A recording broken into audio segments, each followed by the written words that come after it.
नमस्कार, जय हिंद। सभी दोस्तों का स्वागत है।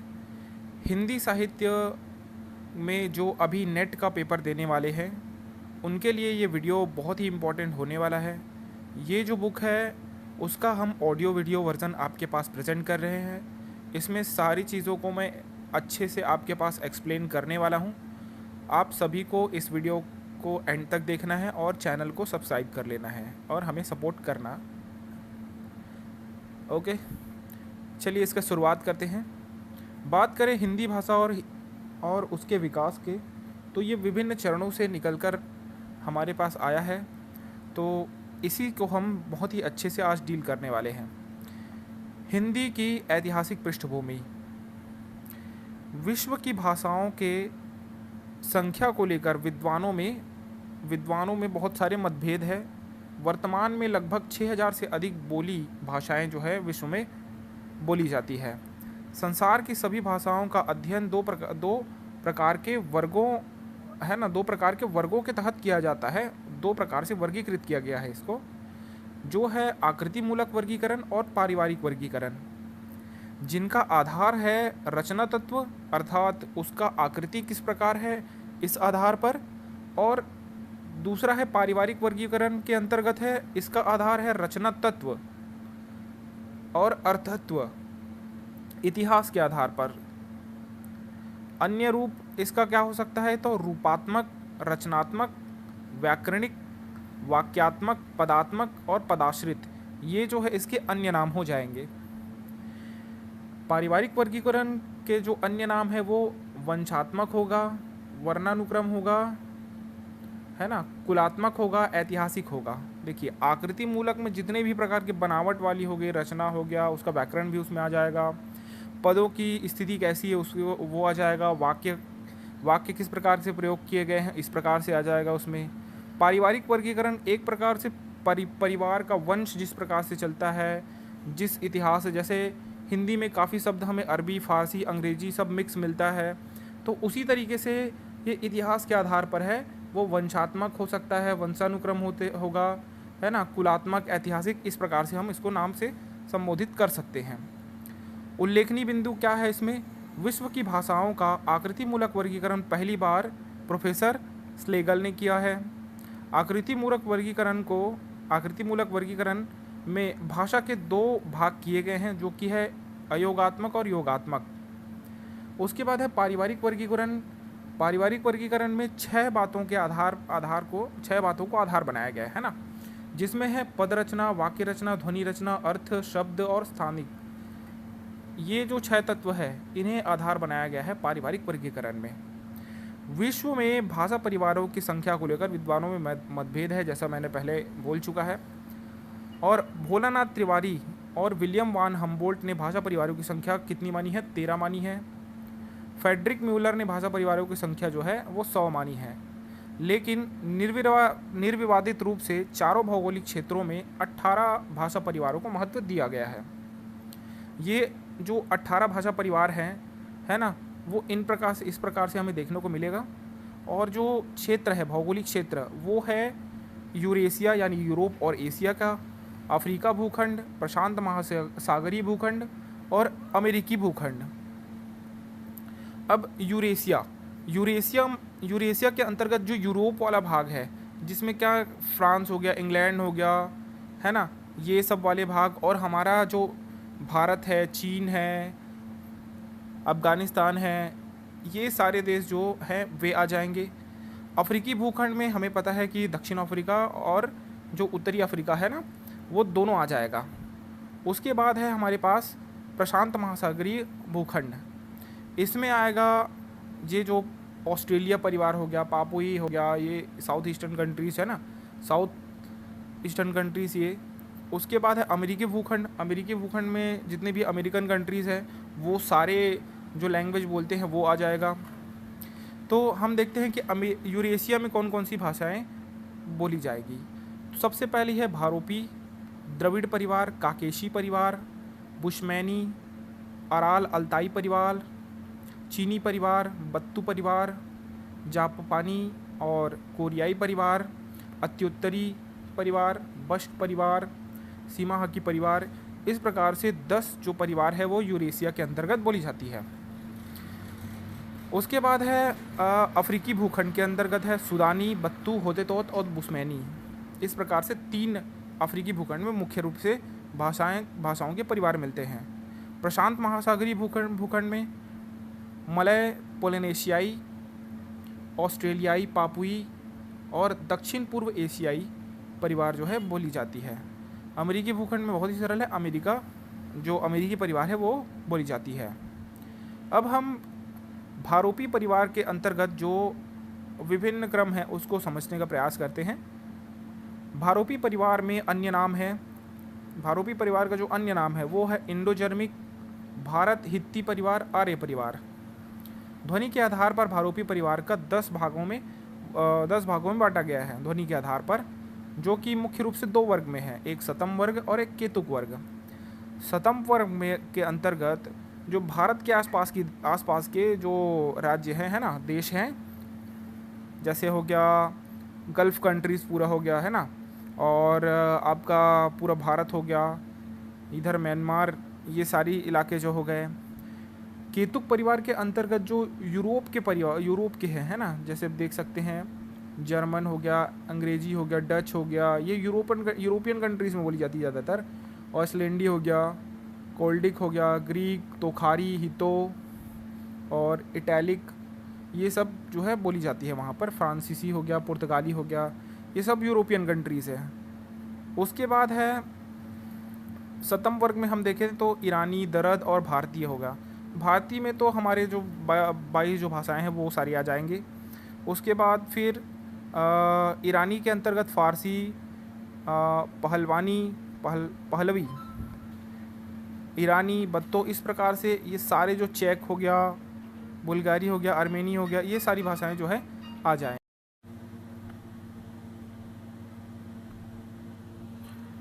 नेक्स्ट है भारतीय आर्य भाषा और हिंदी भाषा। अध्ययन की सुविधा की दृष्टि से भारतीय आर्य भाषाओं के 350 वर्षों का विकास क्रम जो है वो सामान्यतः 3 चरणों में विभाजित किया गया है। ये 3 चरण कौन कौन से हैं? तो प्राचीन आर्य भाषाएं, मध्यकालीन आर्य भाषाएं और आधुनिक आर्य भाषाएं। प्राचीन आर्य भाषाओं में वैदिक संस्कृत आता है और लौकिक संस्कृत आता है। वैदिक संस्कृत जो 2000 ईसा पूर्व से 1000 ईसा पूर्व तक, लगभग 1000 वर्ष, और जो लौकिक संस्कृत है वो 1000 ईसा पूर्व से 500 ईसा पूर्व तक। फिर आता है मध्यकालीन आर्य भाषाएं, जो कि 5000 ईसा पूर्व से 1000 ईसा तक हमें देखने को मिलता है, जिसमें मुख्य रूप से 3 भाषाएं आती हैं, पाली, प्राकृत, अपभ्रंश, जिसको अवहट भी कहा जाता है ना। उसके बाद है 500 ईसा पूर्व से लेके जो 1 ईसा पूर्व है, यानी पूरा 500 ईसा पूर्व पाली भाषा है, जिसमें हमें मुख्य रूप से जो बौद्ध धर्म की शिक्षाएं, बौद्ध धर्म की जो ग्रंथ है वो देखने को मिलता है। प्राकृत है, प्राकृत में बौद्ध और जो जैन धर्म के हैं और अन्य ग्रंथ भी हमें देखने को मिलता है। अपभ्रंश में हमें ज़्यादातर जो है जो 500 ईसा पूर्व से 1000 ईसा पूर्व की जो रचनाएं रही हैं वो सब देखने को मिलता है। फिर है आधुनिक आर्य भाषाएं। आधुनिक आर्य भाषा में जो आज वर्तमान में जो भाषाएं हैं वे हैं, है ना, जैसे कि हिंदी है, बंगला है, उड़िया, गुजराती, सिंधी, ये सब भाषाएं हैं जो कि 1000 ईसा पूर्व से उसके बाद बोलना प्रारंभ की गई है। फिर है प्राचीन आर्य भाषाएं। प्राचीन आर्य भाषाएं, भारत में भाषा का प्राचीनतम रूप संस्कृत है और भाषिक विशेषता के आधार पर इसे 2 भागों में विभाजित किया गया है, जो कि है वैदिक संस्कृत और लौकिक संस्कृत। पहला पॉइंट हमारे पास है वैदिक संस्कृत। वैदिक संस्कृत को वेदिका, वैदिक छांदस,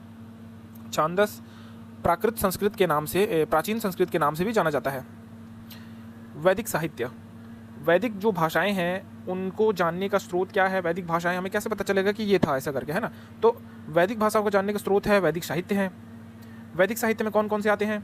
तो ऋग्वेद, यजुर्वेद, सोमवेद और अथर्ववेद, ये सब आते हैं। ब्राह्मण ग्रंथ भी आते हैं, उपनिषद आते हैं। ब्राह्मण ग्रंथ में जो कर्मकांड की व्याख्या की गई है, ब्राह्मण ग्रंथ में जो विभिन्न कर्मकांड हुए हैं उनकी व्याख्या की गई है। साहित्य के अलग अलग ब्राह्मण ग्रंथ है। वेद, जिसमें सबसे पहला है ऋग्वेद। ऋग्वेद का ब्राह्मण ग्रंथ क्या है? तो ऐत्रेय है। सामवेद का है तांडव और पंचविश है ना। सामवेद का तांडव और पंचविश है। फिर है यजुर्वेद का, है ना। तो यजुर्वेद जो है 2 प्रकार के हैं, एक शुक्ल यजुर्वेद है और कृष्ण यजुर्वेद है। शुक्ल यजुर्वेद का हमारे पास ब्राह्मण ग्रंथ है, उसे सतपथ कहेंगे, शुक्ल से सतपथ ब्राह्मण, और कृष्ण यजुर्वेद है उसे तैत्रेय ब्राह्मण ग्रंथ जो है इसमें मुख्य है। फिर है उपनिषद। ब्राह्मण ग्रंथों का अंतिम रूप जो है, अंतिम भाग जो है, ब्राह्मण ग्रंथों का अंतिम भाग जो है वो उपनिषद है। उपनिषदों की संख्या हमें पता है कि 108 है, लेकिन मुख्य रूप से उपनिषद कितने हैं? 12 है, जिसमें आते हैं ईश, केन, कट और प्रश्न, बृहदारण्यक, ऐतरेय, छंदोग्य, तैतरेय, मुंडोक, मांडुक्य, कौशिकी और श्वेतेश्वर। ये जो 12 उपनिषद है उन्हें आप रट लीजिए, ये पूछे जाते हैं। फिर है उपनिषदों में वैदिक जो मुनियों है ना, वैदिक मुनियों है उसके परमार्थिक चिंतन जो है निहित है। उपनिषदों में वैदिक मुनियों का परमार्थ चिंतन जो है निहित है। उपनिषद क्या होता है? उपनिषद वो है जो डायरेक्टली जो टीचर होते हैं वो स्टूडेंट को ओरली बताते हैं, वो उपनिषद ऐसा टाइप का काम करता है ना। तो उनका जो परमार्थ चिंतन है, जैसे हम किसी भी व्यक्ति का भाषण सुनते हैं, उनका चिंतन, उनकी जो सोच है वो हमें मिलती है, उसी प्रकार से उपनिषद जो है जो रिटर्न फॉर्म में है हमारे पास, उसमें हमें परमार्थ उनका चिंतन जो है देखने को मिलता है। ओके, फिर है ऋग साहित्य, ऋग संहिता सबसे जो महत्वपूर्ण है, ऋग संहिता ऋग्वेद है। चलिए, इस भाषा में वेद, वेदांग, अरण्यक आदि जो है लिखे गए हैं। वैदिक भाषा में कुल 52 ध्वनियाँ, जिसमें क्या है 13 स्वर है, 39 व्यंजन है,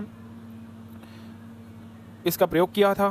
ठीक, प्राचीन भाषा में 3 लिंग थे, जिसमें 3 लिंग, 3 वचन और 8 कारक होते हैं। हरदेव बहारी जो वैदिक स्वरों की संख्या जो है 14 मानी है। देखिए, इसमें मुख्य बातें हमें पकड़ना है।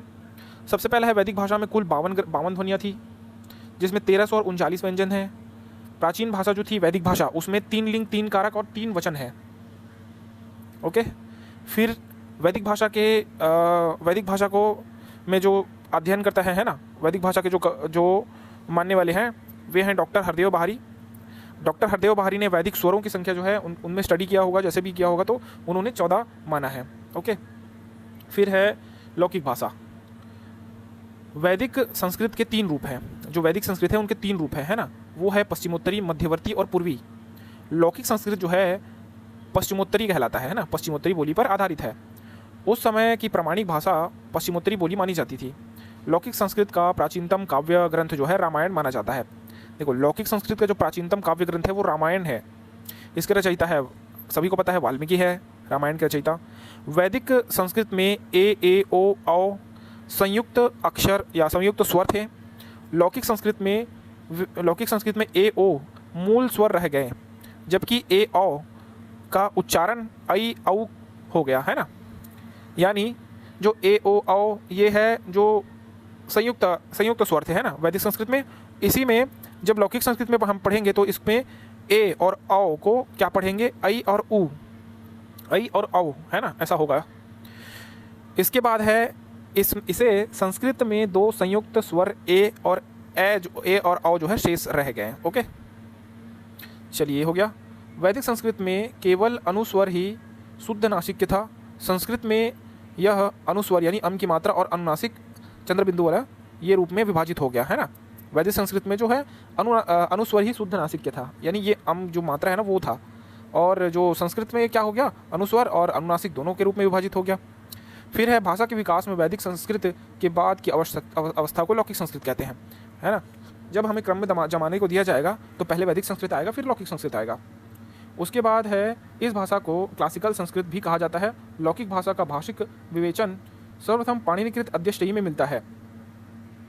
देखिए, लौकिक साहित्य का जो सबसे प्रथम व्याकरण ग्रंथ हमें पता है ना, सबसे प्रथम व्याकरण ग्रंथ जो है किसी का है तो पाणिनिकृत अध्यष्टयी है ना। तो ये लौकिक साहित्य का सर्वप्रथम ग्रंथ जो है, लौकिक साहित्य का सर्वप्रथम ग्रंथ जो है अध्यष्टयी है। अध्यष्टयी इसी भाषा का व्याकरण रूप है। इस भाषा में रामायण, महाभारत, अर्थशास्त्र, नाट्यशास्त्र, अभिज्ञान शकुंतलम, कादम्बरी इत्यादि प्रसिद्ध ग्रंथों की रचना की गई।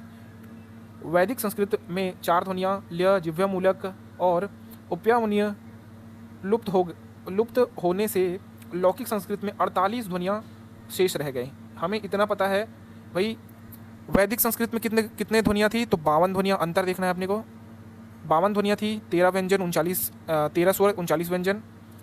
लौकिक संस्कृत आते तक जिह्वामूलक का विलोप हो गया और 48 जो है ध्वनियाँ रह गई, 48 जो है ध्वनियाँ रह गई। ओके, ये हो गया अंतर। काल में संस्कृत भाषा का स्पष्ट व्याकरण मिलता है। ओके, इस काल में क्या होता है, संस्कृत भाषा का स्पष्ट व्याकरण हमें देखने को मिलता है। फिर है हमारे पास मध्यकालीन आर्य भाषाएं।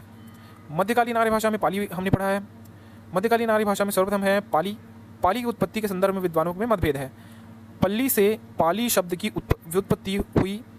पाली या पल्ली का अर्थ है ग्राम।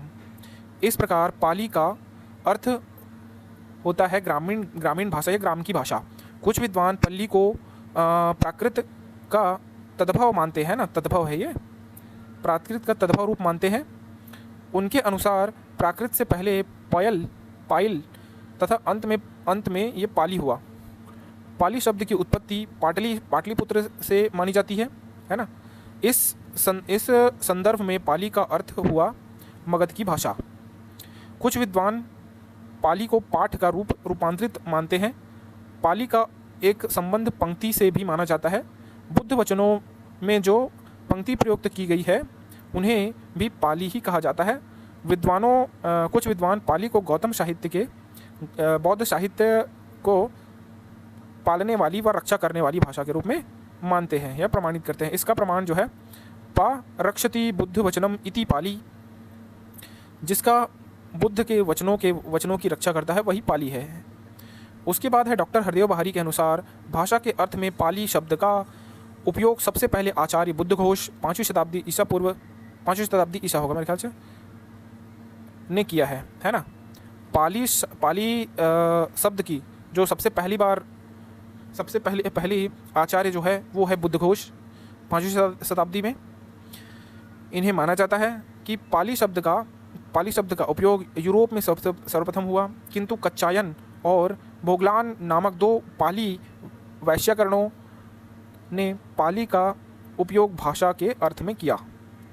ओके, फिर है पाली शब्द की उत्पत्ति के संबंध में विद्वानों की राय क्या कह रही है। तो विधुशेखर भट्टाचार्य ये कहते हैं पहले पंक्ति था, फिर पंक्ति बना, फिर पत्ती बना, पट्टी, पल्ली, फिर पाली बना। मैक्स वालेसर का मानना है पाटली, पाडली, पाली, उसके बाद फिर पाली बना।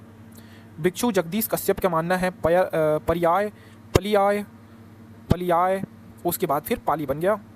फिर है भंडारकर या वाकर नागल, ये प्राकृत, और पाकड़, पाड़, पाउल, फिर पाली बना।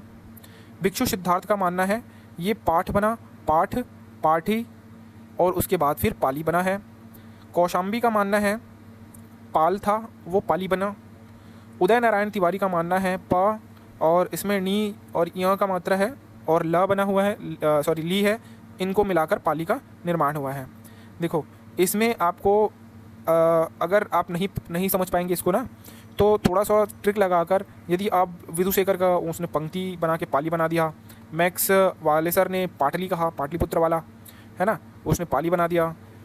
फिर जो फर्स्ट लेटर है वो सबका अलग है ना, फर्स्ट जो शब्द है वो सबका अलग है। तो इस प्रकार हम यदि फर्स्ट को हम याद कर लें तो बाकी वो याद हो जाएगा, अगर ये सही जोड़ियाँ मिलाने में आ गया तो। फिर है बौद्ध धर्म से संबंधित जो 3 महत्वपूर्ण ग्रंथ जो पाली में लिखी गई है वो है सुत्त पिटक। सबसे पहला सुत्त पिटक बुद्ध के उपदेश का संग्रह है। इसके अंतर्गत 5 निकाय आते हैं, जिसमें खुद्दक निकाय, दीर्घ निकाय, मध्यम निकाय, संयुक्त निकाय और अंगुत्तर निकाय है। विनय पिटक संघ संचालन के लिए शिक्षाओं का संकलन विनय पिटक में है, ठीक है। निम्न ग्रंथ है जो कि महावग्ग और चूलवग्ग, फिर है पाचितीय, पराजिति, पारजिक और है परिवार। दोनों में 5-5 जो है उपग्रंथ है, ऐसा हम समझ सकते हैं इसको। ओके, तो पाली की जो मुख्य ग्रंथ है ना, वो है बौद्ध धर्म पर आधारित जितने भी ग्रंथ हैं वो पाली के, और पाली को बौद्ध की भाषा भी माना जाता है। सबसे पहला है कि सुत्त पिटक, विनय पिटक और अभिधम्म पिटक, ये 3 पिटक मुख्य रूप से ग्रंथ हैं बौद्ध धर्म के, जिसमें सुत्त पिटक में जो बौद्ध की पूर्व जन्म की कहानियाँ, जिसको जातक कहानियाँ वगैरह कहा जाता है, वे सब जो है लिखी हुई है। इन्हीं को ही खुद्दक निकाय, दीर्घ निकाय, मध्यम निकाय, संयुक्त निकाय और अंगुत्तर निकाय कहा जाता है। फिर है विनय पिटक। विनय पिटक में संघ संचालन अर्थात किस प्रकार से जो कहीं पे संगीति हुआ, कहीं पे कुछ क्या बोलते हैं सभा हुई, तो उसका संचालन किस प्रकार से किया जाएगा, किस प्रकार से धर्म का पालन करना है, मतलब बौद्ध धर्म का पालन करना है, नियम धियम, ये सब विनय पिटक में लिखा है, जिसके 5 ग्रंथ है या 5 है ना। निम्न पिटक में 5 ग्रंथ है, ये 5 ग्रंथ है जिसको महावग्ग, चूलवग्ग और पाचितीय, पराजिक और परिवार, ये 5 ग्रंथ है। फिर है अभिधम्म पिटक। अभिधम्म पिटक में धर्मों का विशद और दार्शनिक विश्लेषण जो है किया गया है। विभिन्न धर्मों का जो दार्शनिक विश्लेषण जो है अभिधम्म पिटक में किया गया है। ओके, फिर है बौद्ध धर्म का प्रभाव होने के कारण सम्राट अशोक की भाषा जो है पाली भाषा थी। ओके, आगे देखते हैं। पाली से संबंधित महत्वपूर्ण ग्रंथ, यहाँ पे ग्रंथ है, रचयिता है, समय है और अन्य बिंदु जो भी है। फिर है अट्ठकथा साहित्य, आचार्य बुद्धघोष 5वीं शताब्दी में लिखा। पाली ग्रंथ की जो ग्रंथ, पाली भाषा की जो ग्रंथ है विशेष रूप से उनके समय और रचयिता को देख रहे हैं। फिर है विशुद्धिमग, आचार्य बुद्धघोष 5वीं शताब्दी में लिखा। दो है ना, अट्ठकथा और विशुद्धिमग। फिर है कच्चायन व्याकरण और मोगलान व्याख्यान। कच्चायन व्याकरण का महाकच्चायन है, मोगलान व्याकरण का मोगलान है। और फिर है सदय नीति व्याकरण, इसका है अग्गवंश 1154 में लिखा। ये 12वीं शताब्दी में मोगलान व्याकरण ने लिखा, मोगलान ने। फिर है कच्चायन व्याकरण इंपॉर्टेंट है और विशुद्धिमग इंपॉर्टेंट है ना। विशुद्धिमग को किसने लिखा है? आचार्य बुद्धघोष ने 5वीं शताब्दी में लिखा है। कच्चायन ग्रंथ को महाकच्चायन ने लिखा है 7वीं शताब्दी में, जिसमें 675 सूत्र है। और मोगलान व्याकरण में 817 जो सूत्र है। इस प्रकार से 27 अध्याय और 1341 जो है सदय नीति व्याकरण में मिलते हैं। विशुद्धिमग को बौद्ध सिद्धांत का कोश भी कहा जाता है। इसे सुसंधिकप कच्चान ग्रंथ भी कहा जाता है। सुसंधिकप और कच्चान ग्रंथ भी कहा जाता है। यह पाली का सर्वश्रेष्ठ व्याकरण माना जाता है। पाली का सर्वश्रेष्ठ व्याकरण कौन सा माना जाता है? तो वो है विशुद्धिमग। पाली की विशेषताएं, ध्वनि संरचना संबंधी विशेषता। कच्चान के अनुसार पाली में 41 ध्वनियाँ हैं। पाली में कितनी ध्वनियाँ हैं? कच्चान के अनुसार 41 ध्वनियाँ हैं, जिसमें 8 स्वर तथा 33 व्यंजन हैं। मोगलान के अनुसार पाली में ध्वनियों की संख्या 43 है। 2 का फर्क है। कच्चान के अनुसार 41 माना और मोगलान के अनुसार 43 माना, जिसमें 10 स्वर 33 व्यंजन हैं। पाली में प्रयुक्त वर्ण, स्वर वर्ण कौन से थे? ह्रस्व में आ ई उ ए और ओ। दीर्घ में जो बड़े वाले आएंगे वो सब आ जाएंगे, छोटा ये ए है ना। उसके बाद उसी प्रकार से जो जैसा हम हिंदी में पढ़ते हैं वो लगभग सेम है। फिर है संस्कृत के री और ली पाली में समाप्त हो गए। री और ली ऑप्शन में बिल्कुल आएगा, वो समाप्त हो गए, एलिमिनेट कर देना। शाह का शाह हो गया है ना, जैसे शिष्य है तो उसको शिष्यो लिखने लगा। शाह इन दोनों का लोप हो गया, उसकी जगह सिर्फ शाह का प्रयोग किया जाने लगा, है ना, सरोता के सा वाला। फिर है संयुक्त व्यंजन में भी अत्यधिक परिवर्तन हुए, क्योंकि संस्कृत की जटिलता का एक बड़ा कारण यही है। सरलीकरण के प्रयासों में संयुक्त व्यंजन का रूप परिवर्तन होना स्वाभाविक ही था। पाली की जो व्याकरणिक संरचना है वो उसको देखते हैं। पाली में संस्कृत के नपुंसक लिंग का लोप हो गया। संस्कृत के जो नपुंसक लिंग था उसका लोप हो गया। पाली में संस्कृत के द्विवचन का भी लोप हो गया। अधिकतर व्यंजनात प्रतिपादित जो स्वरांत होने लगे, है ना, व्यंजनात जो थे प्रतिपादित स्वरांत होने लगे। इस प्रक्रिया में अंतिम हलंत व्यंजन हटने लगा और उनमें स्वर जोड़ा जाने लगा। जैसे जगत का जग हो गया, राजन का राज हो गया, चल का चल हो गया, है ना। ये आधाता है, ये हट कर आ जुड़ा है ना। उसके बाद है विभक्तियों और प्रसर्गों की जटिलता को दूर करने का प्रयास अन्य तरीकों से भी किया गया। तो इस प्रकार से ये रहा पाली का।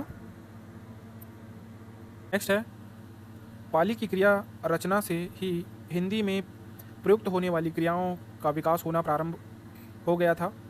जैसे स्थिति रूप में हिंदी में विकास हुआ था। स्थिता स्थता, है ना, वो था बन गया। भवती हुवती ये होता के रूप में रूपांतरित हो गया। उसके प्रकार भूतः जो कि हुआ, बाद में हुई, इस सब में रूपांतरित हो गया। शब्दकोशीय प्रवृत्तियाँ, पाली की शब्द संपदा का मूल आधार स्वाभाविक रूप से तद्भव शब्द है। स्थानीय व देशज शब्द का विकास तेजी से हुआ यथा, जैसे धड़ यानी स्त्री और बप यानी पिता, धोगणी यानी ढक्कन। फिर है प्राकृत, मध्यकालीन आर्य भाषा की दूसरी अवस्था प्राकृत। मोटे तौर पर प्राकृत का प्रथम समय सन 1 ईसा से 500 ईसा तक माना जाता है। प्राकृत के विकास के अवस्थाओं की किशोरीदास वाजपेयी आदि वैश्याकरणों ने 3 चरणों में बांटा है। प्रथम प्राकृत। प्राकृत प्राचीन प्रचलित जनभाषा है। नमी साधु ने प्राकृत के संबंध में लिखा है प्राक पूर्वकृत प्राकृत, अर्थात पहले से बनी हुई भाषा। द्वितीय प्राकृत। कुछ विद्वान ऐसा मानते हैं कि प्राकृत संस्कृत भाषा के सरलीकरण के कारण प्राकृत भाषा बनी है। हेमचंद ने लिखा है प्राकृतः संस्कृतम तत्र भव तत् आगतम वा प्राकृतम, अर्थात प्रकृति का मूल संस्कृत है और जो संस्कृत से आगत है वह प्राकृत है। द्वितीय प्राकृत को साहित्यिक प्राकृत भी कहा जाता है। तृतीय प्राकृत। प्राकृत के बाद की भाषा अपभ्रंश को कुछ विद्वान तृतीय प्राकृत के रूप में तृतीय प्राकृत भी कहते हैं। सामान्य रूप से वर्तमान काल में प्राकृत नाम उस भाषा के लिए रूढ़ हो जाता है जो ईस्वी सन की शुरुआत में 5वीं शताब्दी तक प्रमुख साहित्यिक भाषा के रूप में प्रचलित थी। निष्कर्ष। प्रथम प्राकृत अवस्था ये पाली है, द्वितीय प्राकृत अवस्था प्राकृत हो जाएगा और तृतीय प्राकृत अवस्था ये अपभ्रंश हो जाएगा। प्राकृत की विशेषता। ध्वनि संरचना संबंधित विशेषता। प्राकृत की ध्वनि संरचना पाली के समान ही है। जो बातें पाली से अलग है वे इस प्रकार हैं। विसर्ग के लुप्त होने की प्रक्रिया पाली में शुरू हुई थी। प्राकृत में इस संबंध में एक और विकास हुआ तथा विसर्ग युक्त अकारांत शब्द विसर्गहीन ओकारांत शब्दों में परिवर्तित होने लगे। उदाहरण के लिए वीरः, वीरो, प्रश्न, पण्हो, देव, देवो। पाली में यह व्यंजन का प्रयोग पर्याप्त मात्रा में मिलता था, जबकि प्राकृत में यह य समाप्त होने लगा और इसके स्थान पर ज प्रयुक्त होने लगा। उदाहरण के लिए यश, ये जश हो गया, यह जो हो गया। इसके बाद है पाली में संस्कृत की संयुक्त व्यंजनों का सरल करने के लिए द्वित्वीकरण की प्रक्रिया आरंभ हुई थी। प्राकृत में पहली बार इससे अगले चरण के रूप में एक नई परंपरा की शुरुआत की गई जिसे क्षतिपूर्ति दीर्घीकरण कहा जाता था। इसके अंतर्गत द्वित्वीकरण रूप में प्राप्त व्यंजन का भी मूल व्यंजन बचा रहा, किंतु दूसरे व्यंजन के स्थान पर यह स्वर में युक्त होकर दीर्घ रूप में युक्त होने लगा। उदाहरण के लिए मृत्यु, जिसको मुच्चू, मिच्ची और मीच, जिह्वा या जीभ बन गया। आचार्य राजशेखर ने प्राकृत को मीठी तथा संस्कृत से कठोर भाषा कहा है। क्षतिपूर्ति दीर्घीकरण संस्कृत से हिंदी के विकास में सबसे महत्वपूर्ण प्रक्रिया है। प्राकृत का प्रयोग यह है कि उसी स्थान से यह प्रक्रिया दिखाई देने लगा। व्याकरणिक संरचना संबंधी विशेषता। पाली में जो प्रसर्गों का विकास प्राकृत में जो प्रसर्गों का विकास पाली की तुलना में काफ़ी अलग स्तर पर दिखाई देता था। उदाहरण के लिए इस काल में कय, केरक तथा मंज प्रसर्ग दिखाई दिया है ना, दिखते हैं, जो अलग चलकर आगे चलकर जो है का, के, की और में के रूप में विकसित हुए। प्राकृत की शब्दकोशीय प्रवृत्तियाँ। शब्दकोशीय प्रवृत्तियों के स्तर पर जो मूल विशेषताएं इस काल में दिखाई देती हैं वह यह है कि संस्कृत के सरलीकरण की प्रक्रिया में जो शब्द परिवर्तित हुए थे उनमें पुनः तत्समीकरण की प्रवृत्ति शुरू हो गई। ऐसा इसलिए करना पड़ा कि संस्कृत से जो सरल किए गए कई शब्द को ध्वनि साम्य के कारण अन्य शब्द से अलग करना मुश्किल हो गया था। शब्द के पुनर्तत्समीकरण की यह प्रक्रिया अपभ्रंश में काफ़ी अधिक मात्रा में दिखाई देती है। उदाहरण के लिए उचित, उदित दोनों शब्द सरल होकर उइत हो गए, अतः अर्थ स्पष्ट के लिए पुनः तत्समीकरण करना पड़ा। इस प्रकार अति अई हो गया था, जो कि निरार्थक होने के कारण परिवर्तन होकर अति पुनः अति हो गया। प्राकृत के भेदों को लेकर विद्वानों की राय जो है क्या रही है। इधर विद्वान है ग्रंथ और प्राकृत के भेद। भरत मुनि, उनका ग्रंथ है नाट्यशास्त्र। मुख्य प्राकृतः मागधी, अवंतिजा, प्राच्य, सुरसेनी जिसे सौरसेनी कहा जाता है, अर्धमागधी, वाहलिक और दक्षिणात्य महाराष्ट्र कहते हैं इसको। गौण विभाषा सबरी, अभीरी, चांडाली, सचरी, द्राविड़ी, उदरजा, विनेचरी, है ना, या वनेचरी, वरुचि। वरुचि का ग्रंथ है प्राकृत प्रकाश, है ना, वरुचि का ग्रंथ है प्राकृत प्रकाश। प्राकृत के मुख्य भेद इसने माने हैं, वो है सौरसेनी प्राकृत, महाराष्ट्री प्राकृत, मागधी प्राकृत और पैसाची प्राकृत। हेमचंद प्राकृत व्याकरण, हेमचंद की रचना है, ये ग्रंथ है प्राकृत व्याकरण है, जिसमें इन्होंने प्राकृत के भेद बने हैं। वो है आरशी, जिसको अर्धमागधी कहते हैं, चुलिका पैसाची और अपभ्रंश। चुलिका पैसाची को दांडी ने भूत भाषा कहा है। हेमचंद को प्राकृत का पाणिनि कहा जाता है। अब है मध्यकालीन आर्य भाषा की तृतीय अवस्था, जो है अपभ्रंश।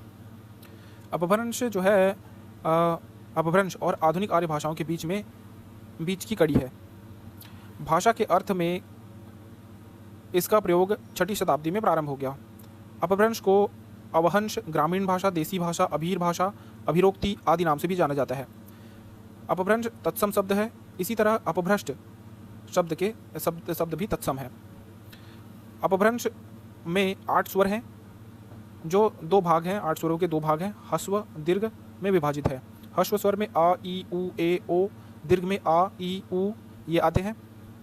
उसके बाद है वाक्य पदियम में भरथरी ने बताया कि सर्वप्रथम व्यांडी ने संस्कृत के मानक शब्दों से विभिन्न संस्कृत च्युत, भ्रष्ट और अशुद्ध शब्दों का अपभ्रंश कहा है ना। भरथरी ने बताया कि व्यांडी ने सर्वप्रथम मानक शब्दों से भिन्न संस्कृत च्युत, भ्रष्ट, अशुद्ध शब्दों को अपभ्रंश कहा। व्यांडी का ग्रंथ लक्ष्य श्लोकात्मक संग्रह अनुबंध है। उसके बाद है पतंजलि के महाभाष्य में अपभ्रंश का सर्वप्रथम प्रामाणिक प्रयोग मिलता है या हुआ है। पतंजलि ने अपभ्रंश का प्रयोग अपशब्द के समानार्थक रूप में किया है। अपभ्रंश के भाषिक और व्यवहारिक रूप का स्पष्ट और सुव्यवस्थित विवेचन हेमचंद ने किया है। डॉक्टर उदय नारायण तिवारी और भोलानाथ तिवारी के अनुसार अपभ्रंश शब्द का भाषा के अर्थ में प्रयोग सर्वप्रथम 6ठी शताब्दी ने अपने ग्रंथ प्राकृत लक्षण में किया है। फिर है रामचंद्र शुक्ल के अनुसार अपभ्रंश नाम पहले बार वल्लभी के राजा धारसेन द्वितीय के शिलालेख में मिलता है, जिसमें उन्होंने अपने पिता गुहसेन विक्रम संवत 650 से पहले को संस्कृत, प्राकृत और अपभ्रंश तीनों के कवि बताया है या कहा है।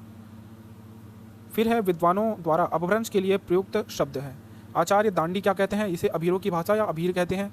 भरत मुनि जो है अभिरोक्ति कहते हैं। वाम भट्ट और हेमचंद इसे ग्राम भाषा कहते हैं। कीथ ने अपभ्रंश का संबंध अभीरों और गुर्जरों से माना है। अपभ्रंश भाषा के प्राचीनतम उदाहरण भरत मुनि के नाट्यशास्त्र में मिलता है। अपभ्रंश भाषा की सबसे प्राचीन जो अवशेष है या बोलने चाहिए कि उदाहरण है, वो भरत मुनि की नाट्यशास्त्र में मिलता है। रुद्रट ने काव्यालंकार में जिन 6 भाषाओं का उल्लेख किया है उनमें अपभ्रंश भी है। दामोदर पंडित में उक्ति व्यक्ति व्याकरण में कौशल की भाषा को अपभ्रंश कहा है। स्वयंभू ने अपभ्रंश को अपनी रामायण में अवहस्त कहा है। स्वयंभू के रामायण में अपभ्रंश को अवहस्त कहा गया है।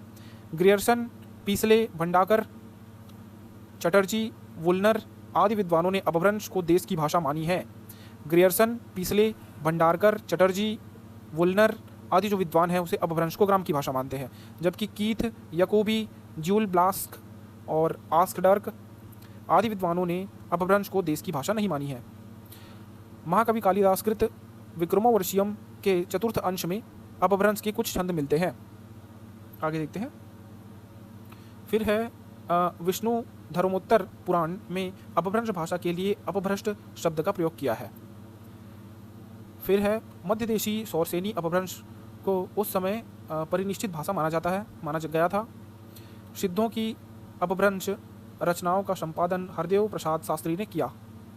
अपभ्रंश के 2 भेदों के बारे में विवाद की स्थिति सर्वप्रथम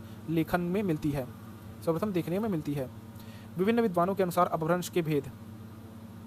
नमी साधु, इनकी पुस्तक अज्ञात है, और अपभ्रंश के जो भेद इन्होंने माने हैं वो है उपनागर, अभीर और ग्राम्य। मार्कंडेय की ग्रंथ है प्राकृत सर्वस्व, इसमें अपभ्रंश के 3 भेद माने हैं, नागर, उपनागर और प्राचड़। फिर है यकोबी, सनत कुमार चरियु इनकी जो है पुस्तक का नाम है कि भूमिका। इनमें इन्होंने 4 जो है अपभ्रंश के भेद माने हैं। सर्वप्रथम है पूर्वी, पश्चिमी, दक्षिणी, उत्तरी। फिर है टगोर, या तागरे तगारे ये है। हिस्टोरिकल ग्रामर ऑफ अपभ्रंश, इनकी पुस्तक क्या नाम है? हिस्टोरिकल ग्रामर ऑफ अपभ्रंश। इन्होंने भेद माना है पूर्वी, पश्चिमी और दक्षिणी। नामवर सिंह ने पूर्वी और पश्चिमी जो है अपभ्रंश के भेद माने हैं। डॉक्टर नामवर सिंह दक्षिणी अपभ्रंश को निराधार और अवैज्ञानिक मानते हैं, इसलिए इन्होंने अपभ्रंश के सिर्फ 2 भेद माने हैं। नमी साधु की उपनागर अपभ्रंश परिनिश्चित भाषा थी। इनके यह भी कहा है ना, इन्होंने यह भी कहा है नागर और सौराष्ट्री गुजरात की बोली है, उपनागर जो है राजस्थान की बोली है, प्राचर जो है सिंध की बोली है, जो कि आज भी जो है वो माना जाता है। मार्कंडेय ने प्राचंड को सिद्ध देशोद्भव कहा है, सिद्ध देशोद्भव कहा है। भारत भाषा शास्त्रीय दृष्टि से पैसाची पर दर्द का प्रभाव है। वरुचि पैसाची का आधार संस्कृत को मानते हैं। मार्कंडेय पैसाची के 3 भेदों का उल्लेख मानते हैं, जिसमें कैकेय, पांचाल और शौरसेनी है। भारत में पैसाची की रचनाएं उत्तर पश्चिमी कश्मीर के निकटतम क्षेत्रों में मिलती है। उसके बाद है अपभ्रंश की रचनाएं। पौमचर्यु 8वीं शताब्दी में स्वयंभू द्वारा रचित है पौमचर्यु। इसमें 90 संधियां, 5 कांड, रामकथा का विशाल प्रबंध काव्य, यह अपभ्रंश का प्रथम राम काव्य है। अपभ्रंश का प्रथम राम काव्य जो है स्वयंभू द्वारा पौमचर्यु है। उसके बाद है महापुराण 10वीं शताब्दी में, वो है पुष्यदंत के द्वारा रचित। इनमें 102 संधियां हैं, 63 महापुरुषों का चरित्र वर्णन। इनके 2 भाग हैं, जिसमें आदि पुराण और उत्तर पुराण है। पुष्पदंत की रचना कौन सी है? तो महापुराण है, जो कि एक अपभ्रंश की रचना है। इसमें 102 संधियां हैं और 63 महापुरुषों के चरित्र का वर्णन किया गया है। इसके 2 भाग है, आदि और उत्तर। पौराणिक गाथा ग्रंथों की जानकारी के लिए अपभ्रंश का सबसे बड़ा जो ग्रंथ है वो है 63 महापुरुष गुणलंकार। 63 महापुरुष गुणलंकार धनपाल द्वारा रचित भविष्यशत कहा अपभ्रंश का पहला प्रबंध काव्य है। भाषवी शशयत कहा, ये जो है अपभ्रंश का पहला प्रबंध काव्य है। अपभ्रंश साहित्य का पहला संपादक जो है रिचर्ड पिस्ले को माना जाता है। अपभ्रंश साहित्य का पहला संपादक जो है रिचर्ड पिस्ले को कहा जाता है।